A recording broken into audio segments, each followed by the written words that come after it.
educación superior mexicana ha venido creciendo de manera muy significativa en los pasados 70 años. Ha crecido de pasar de 70,000 estudiantes en 1960 a tener 4,5 millones de estudiantes actualmente.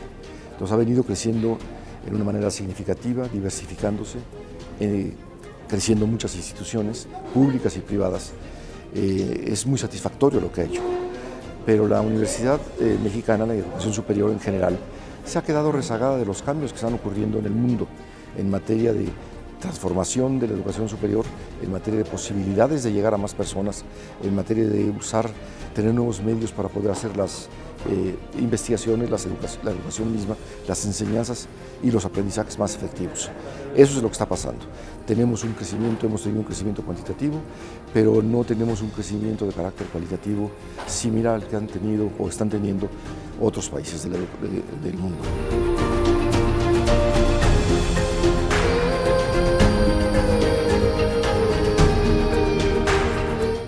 Lo que tenemos que hacer es ver la educación de una manera distinta como la veníamos viendo.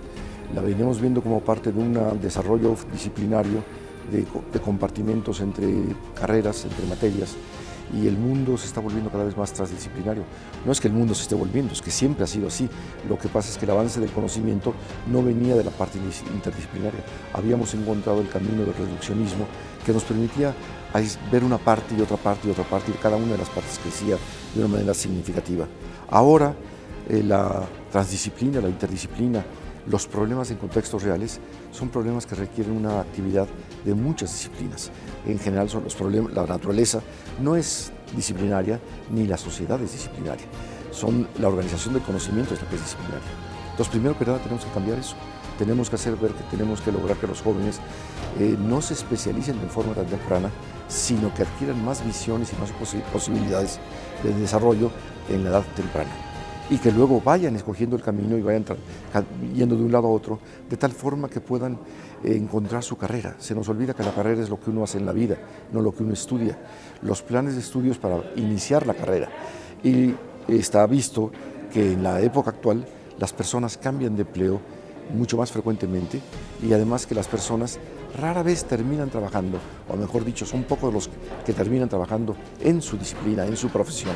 Generalmente las personas van cambiando y van teniendo actividades distintas a lo largo de su vida. Entonces, la situación actual es que tenemos que preparar a jóvenes para que enfrenten problemas que no conocemos, por ese cambio que usted mencionaba.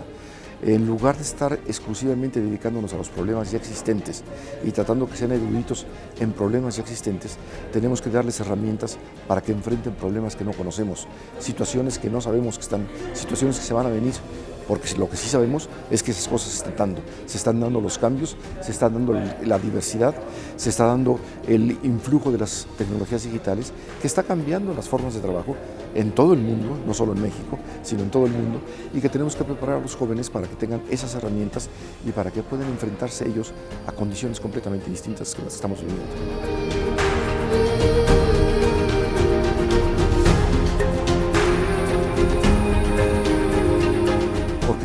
Justamente el humanismo le da una perspectiva mucho más clara de cómo atender y tener principios más éticos con los pacientes, tener una visión más amplia de lo que está pasando en el resto de las áreas del crecimiento de la medicina. La medicina en los últimos años crece mucho más por otras áreas que por las que son las propias medicina. O sea, el genoma humano es algo que no salió de la medicina, es algo que es muy importante para la medicina, pero salió de otras cosas. Los instrumentos como el escáner de positrones es un instrumento que es novedoso y no sale de la medicina, sale de otras áreas, y sin embargo los médicos la tienen que utilizar. Y así sucesivamente, hay muchísimas cosas que los médicos tienen que estar conscientes. Primero fue la química, luego fue la bioquímica, luego fueron los instrumentos de radiación y de análisis, y consecutivamente están creciendo nuevas cosas. El análisis de lo que está pasando ahora con una molécula que puede ser la transmisora o la que de alguna forma regula el comportamiento humano hacia adelante, es algo que sale de otros campos. Entonces, la necesidad que tiene el médico es de ser una persona mucho más abierta a los conocimientos de fuera de la medicina que van a impactar en la medicina, pero también mucho más abiertos a los problemas sociales que están impactando en la medicina. Lo doy como un ejemplo en el caso de la medicina, pero eso es cierto en todo. La relación de las disciplinas es cada vez más creciente de unas con otras. Y sin embargo nosotros seguimos educando como si las disciplinas se desarrollaran solitas, solamente en su campo. Y no, se abrevan, se nutren de lo que está pasando en otros campos. Y eso lo vemos en todos. La mayor parte de las carreras que ahora conocemos surgen muy reciente me refiero a mediados del siglo pasado. Psicología, contaduría, etcétera, son carreras relativamente recientes. Economía, no es que no hubiera ecónomos anteriormente, pero es que no eran parte de lo que se consideraba una disciplina de economía, eran parte de un pensamiento filosófico, eran parte de un pensamiento matemático que fueron llevando hacia lo que ahora conocemos como economía. Y así va a seguir evolucionando, el conocimiento está evolucionando de una manera impresionante. Y entonces es necesario que los jóvenes tengan las posibilidades de abrevar, de ver lo que está pasando en otros lados y no quedarse encerrados. Un médico que no sigue estudiando es un médico que usted va a dejar de ir a visitar, porque seguramente estará atrasado en las técnicas y en los procedimientos y en los avances del conocimiento médico más notables, más de vanguardia. Entonces, estamos en un siglo en que la dinámica del conocimiento hace que tengamos que seguir aprendiendo toda la vida. Y eso hace que muchas veces vayamos cambiando de carrera, por decirlo de alguna forma, vamos cambiando de un derrotero a otro. Pero además en todos lados, en todo el mundo, excepto América Latina, en todo el mundo, todos se están yendo ya a una visión mucho más generalista en los primeros años de la licenciatura y se van siendo especializando en distintos campos conforme avanzan en su carrera. Eso es lo que está pasando en el mundo.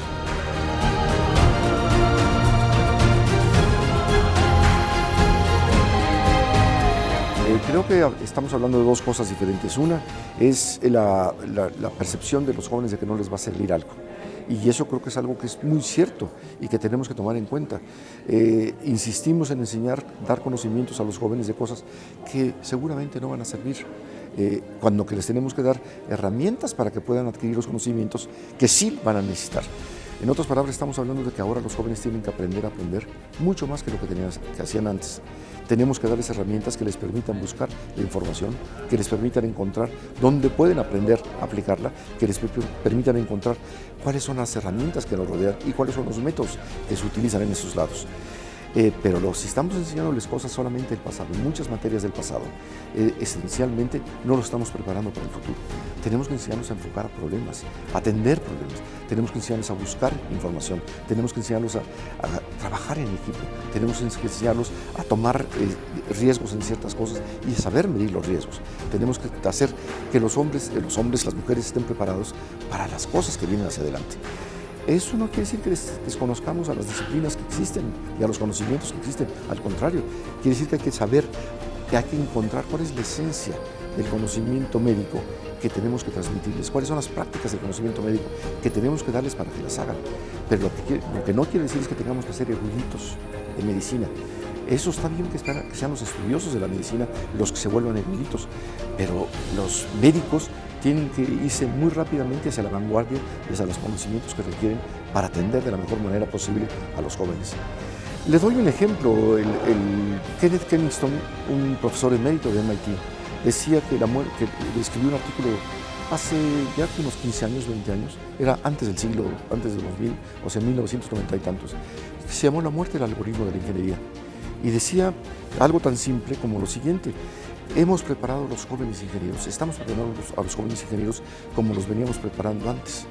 Y antes los jóvenes ingenieros iban y tenían que abrir caminos, generar puentes, hacer presas, etc. Ahora los jóvenes ingenieros, y lo mismo pasa para muchas otras cosas, no entran a esa situación, entran a ser parte de una gran corporación, llámese NASA, llámese Microsoft, llámese Google, llámese una empresa de ingeniería, pero entran a ser parte de un engranaje de una cosa mucho más amplia. Entonces, y lo seguimos enseñando de la misma manera, cuando que lo que tenemos que hacer es enseñarles de otra manera. No se trata de que no haya ingenieros, se trata de que los ingenieros cada vez están evolucionando y son diferentes. Y lo mismo pasa con los médicos. Vea usted la preparación de los médicos y se encuentra uno con que ya los médicos generales de casa, que tanto estimamos, cuando menos de mi generación, casi no existen. Los médicos entran a centros hospitalarios, los médicos entran a institutos de investigación, los médicos entran a grandes grupos en donde están atendiendo de manera colectiva a los pacientes.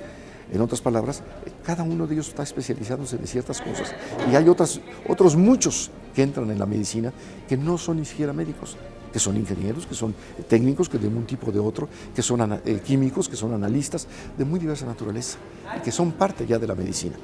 Entonces, lo que estamos diciendo es que la forma de aplicar el conocimiento, la forma de tener el conocimiento está variando muy rápidamente.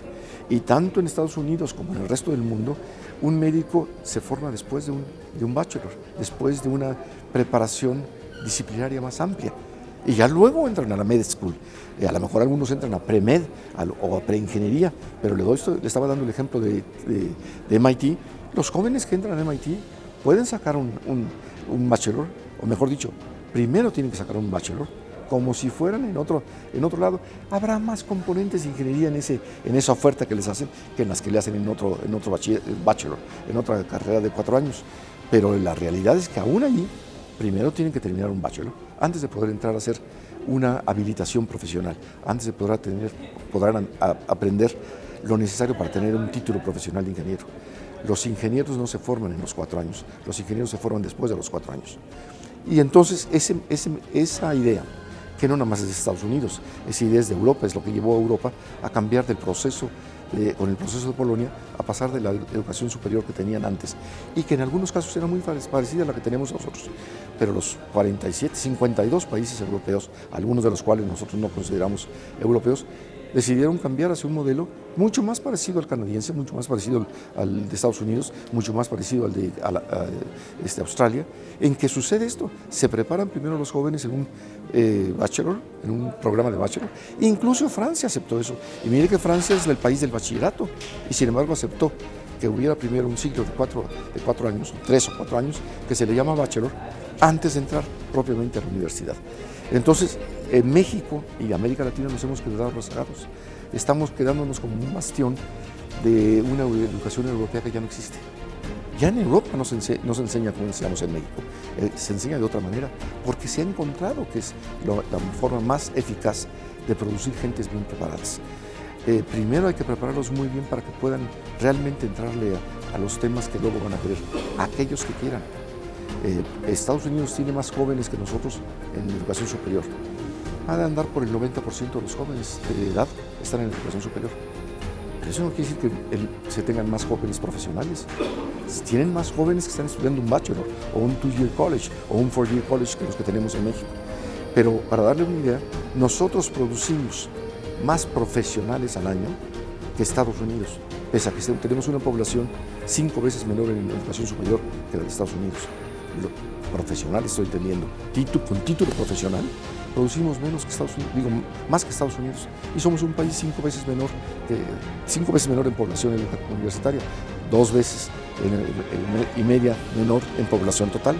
Entonces, lo que hago notar es que lo que estamos generando con esta forma de enseñar son cuellos de botella, porque estamos produciendo mucho más profesionales en casi todas las áreas de los que tienen empleo en esas áreas. Porque en los otros lados no tienen esos cuellos de botella, porque los jóvenes que salen preparados para enfrentarse al mundo en muy diversas actividades. Y algunos entrarán como vendedores en alguna tienda, otros entrarán como asistentes técnicos de algo, otros entrarán a un despacho de arquitectos, otros entrarán a un despacho a Boeing o lo que sea, pero no entran con el título profesional, entran con una preparación de 4 años. Aquí queremos que todos salgamos con un título profesional. Y la pregunta ¿es eso realmente necesario? Y yo creo que la respuesta es no. Lo que tenemos que tener es una mejor preparación de nuestros jóvenes y no cerrar el camino para los profesionales. Eso siempre va a estar y debe seguir abierto, pero vamos a producir mejores profesionales y si logramos tener una preparación general más amplia. Otro ejemplo que le puedo dar: nuestros jóvenes para entrar al doctorado tienen que pasar por 4 años, 5 años de una licenciatura, porque rara vez la acaban en 4 años, son 5 años de una licenciatura.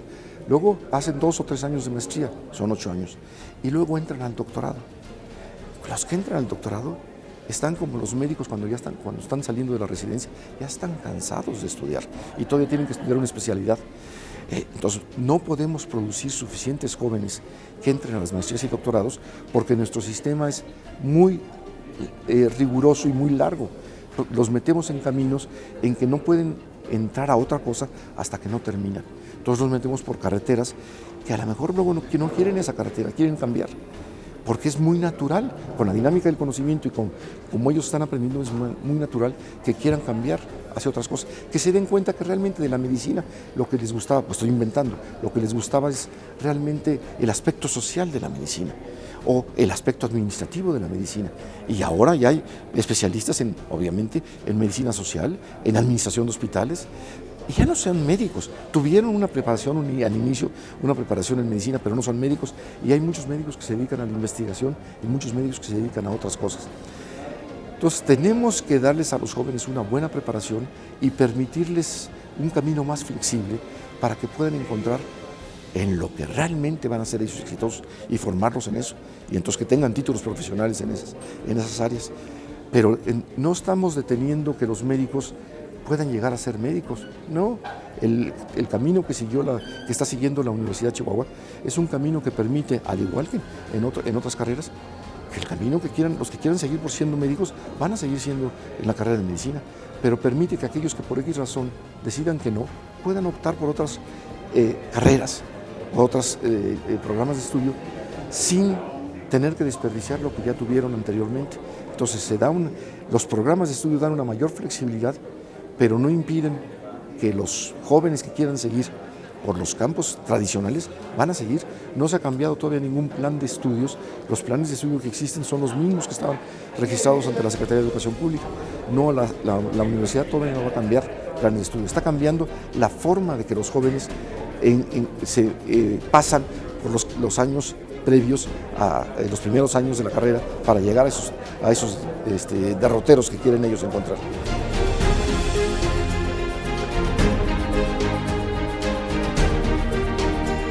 No podemos cambiar los conocimientos que tienen los profesores. Es más, no queremos cambiar los conocimientos que tienen los profesores. Debemos aprovechar mejor los conocimientos de los profesores. Y lo que estamos trabajando, la universidad está trabajando, es en cómo aprovechar mejor a sus profesores, cómo deben de cambiar la manera de enseñar, la manera de transmitir las experiencias educativas, cómo pedirles a los profesores que den sus materias en contextos reales, que no les hablen de Platón o de determinantes y matrices, para usar dos ejemplos, como si fueran por sí mismas Platón o como si fueran por sí mismas las determinantes y matrices, que les expliquen a los jóvenes en qué se usan, cómo son relevantes, cómo se aplican. Eso es un cambio, es muy sutil, pero es terriblemente diferente para el joven. Los jóvenes en general se aburren porque les están enseñando cosas que ellos no entienden para qué les sirven. El principal problema que tenemos tanto en la preparatoria como en la universidad, en los primeros años de la universidad, es la deserción. En todo México es el principal problema, y no nos damos cuenta que eso puede ser en buena medida por la forma en que se enseña. Entonces, una de las características particulares que se está buscando, en particular en la Universidad Autónoma de Chihuahua, y son las reuniones que estamos teniendo ahorita, es ver cómo ven ellos que deben mejorar, ellos me refiero a los docentes, cómo debe mejorarse el perfil de egresado y cómo deben de cambiar ellos, los profesores, sus docencias, sus prácticas docentes, sus prácticas de enseñanza-aprendizaje. Otro ejemplo que es muy notable ahorita es la distancia que hay en el uso de tecnologías digitales entre los profesores y los estudiantes. En general, los estudiantes tienen mucho más conocimiento de cómo manejar las tecnologías digitales, pero no tienen conocimiento de cómo hacerlo para su educación, y los profesores están retrasados en cómo utilizar las herramientas tecnológicas que existen a su disposición para enseñar mejor, darles más oportunidades de aprendizaje y hacer que los estudiantes aprendan mucho más rápido, porque ahora les pueden encargar a los jóvenes, a ver, estudia esto y esto y esto y esto, les ponen una serie de cosas y venimos a discutirlo aquí después, mientras que tradicionalmente el maestro primero tenía que perder horas en enseñarles, darles la información de lo que iba a ser realmente la práctica de aprendizaje o la práctica de docencia, antes de que pudieran entrar a discutir con ellos de lo que se trata, las experiencias propias del profesor y los tips y las maneras de afocarse y de enfocar los problemas. Ahora no, ahora el profesor puede decirle, oye, mira, vas a tal página, tal otra y tal otra, estudias esta y luego venimos a discutirlas.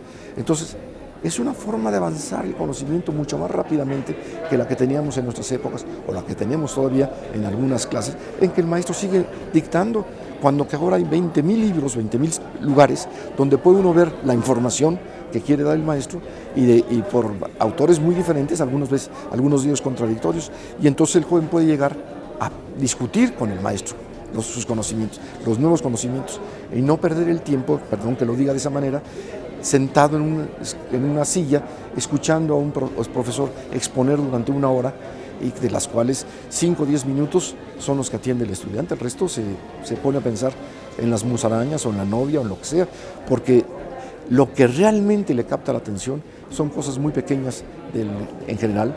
Desde luego que tenemos profesores maravillosos, eso también los hay, pero estamos hablando, usted y yo estamos hablando de la mayoría, no estamos hablando de los estudiantes excepcionales ni de los profesores excepcionales, estamos hablando del grueso de los profesores y del grueso de los estudiantes.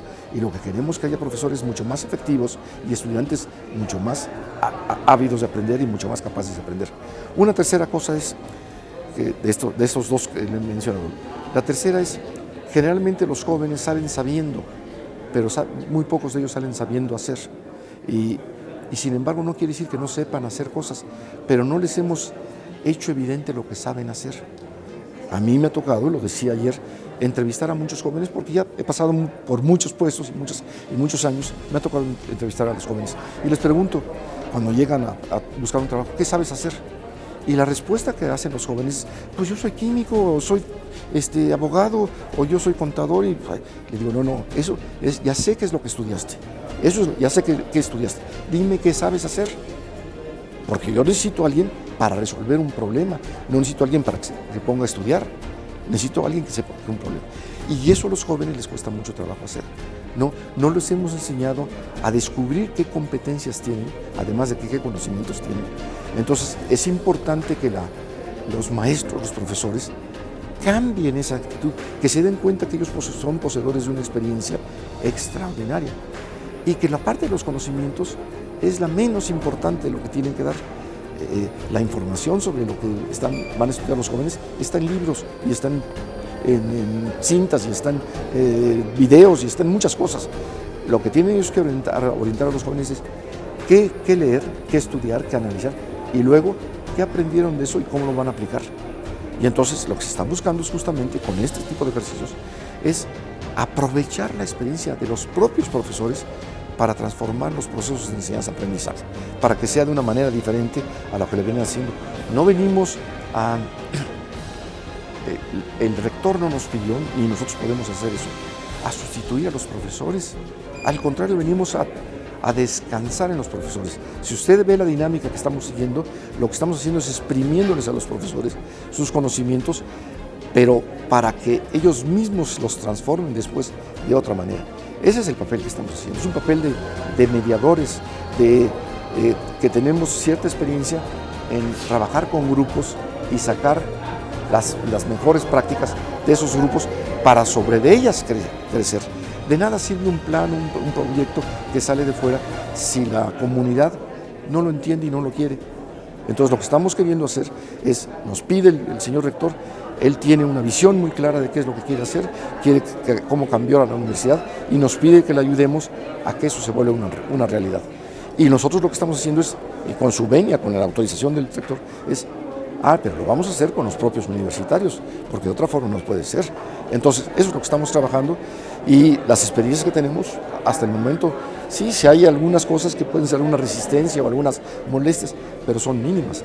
Los profesores, cuando se dan cuenta de lo que se trata, participan con todo interés y con todo entusiasmo y con toda creatividad. Luego tendrán que ver cómo lo ponen en práctica, pero también para eso ahí veremos cómo podemos avanzar.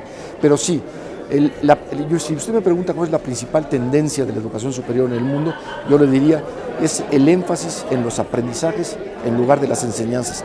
Usted me dirá, pero es lo mismo. No, los profesores antes no se preocupaban de que los estudiantes aprendieran, se preocupaban de lo que ellos enseñaban.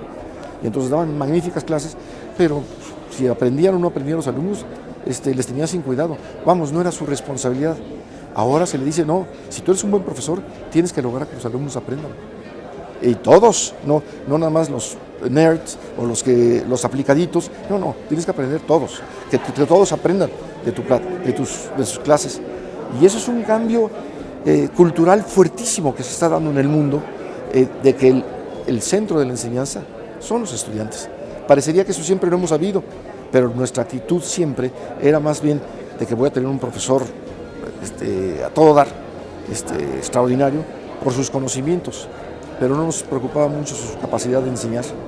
Y ahora lo que está mostrando la universidad es que está preocupada por la calidad de la enseñanza, no nada más por la calidad de los conocimientos de los profesores. Entonces es un cambio muy significativo.